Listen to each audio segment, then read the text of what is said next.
Calaroga Shark Media.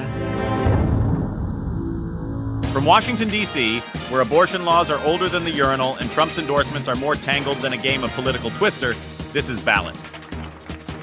Hey everyone, welcome to another episode of Ballot, the podcast that finds the hilarity in the absurdity of American politics. This week, we've got quite the lineup for you.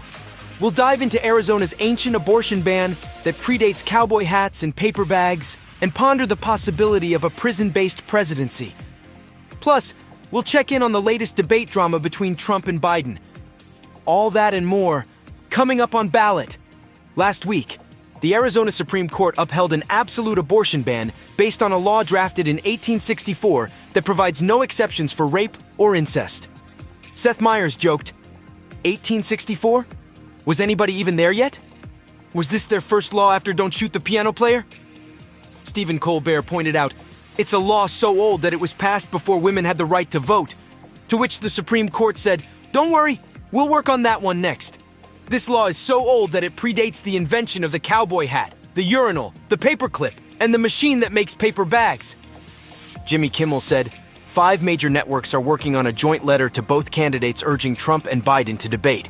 They said the letter is not finished because they're waiting for more networks to sign on. And it's taking a while because no one at Newsmax knows how to read or write. Switching topics, Kimmel joked, of course the cherry tree is the basis for one of our nation's most cherished untrue stories, about a young George Washington who used his new hatchet to chop down his father's cherry tree. And then when his father asked, did you do this? He replied, no, it was a total witch hunt. Well, folks, it seems like our former and current presidents had quite different ideas of what constitutes a good meal yesterday.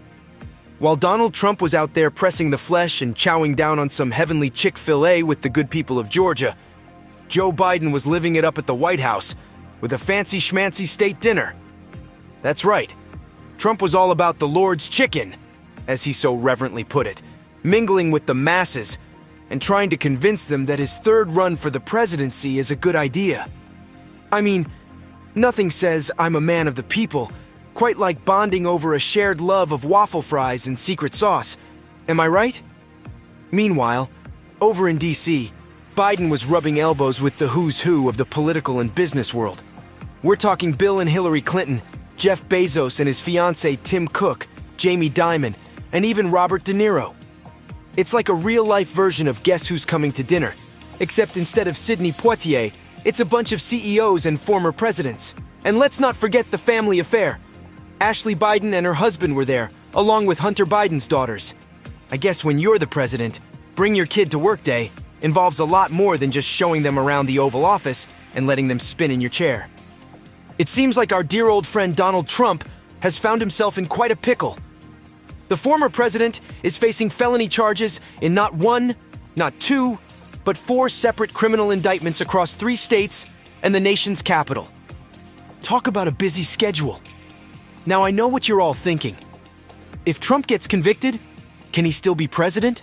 Maybe even run the country from behind bars? Well, the answer might surprise you. Apparently, the U.S. Constitution doesn't explicitly forbid a convicted felon from serving as commander-in-chief. That's right.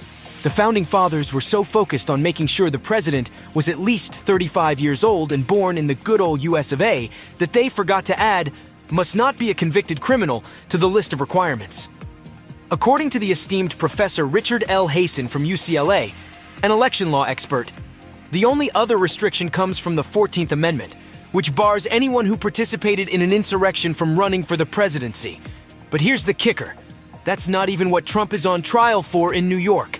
So, if you've ever dreamed of having a president who can govern from the comfort of their very own prison cell, your wish might just come true. Talk about a captive audience. I guess the moral of the story is, if you want to be president, just make sure you're not caught participating in an insurrection.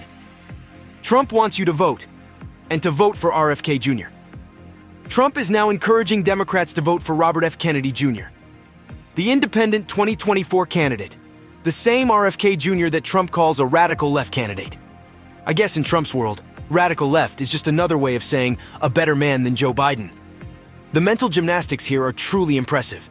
Trump insists that if he were a Democrat, he'd vote for RFK Jr. every single time over Biden. Why, you ask?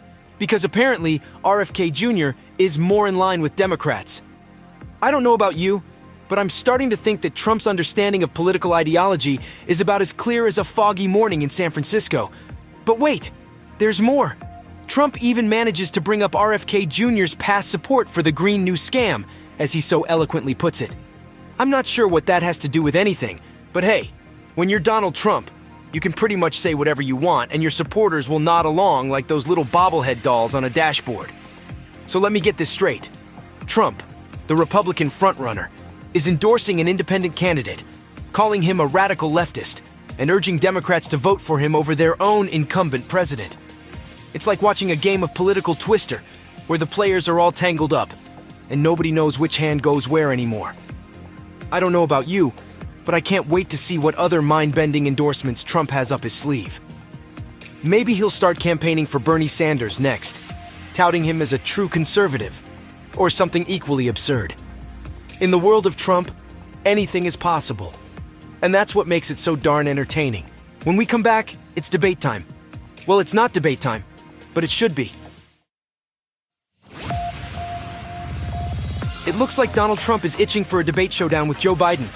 The former president's campaign has formally asked the Commission on Presidential Debates to move up the fall schedule, presumably so Trump can start slinging zingers at Biden as soon as possible. You know, I can't help but wonder if Trump's sudden enthusiasm for debates has anything to do with the fact that he refused to debate his Republican opponents during the primary.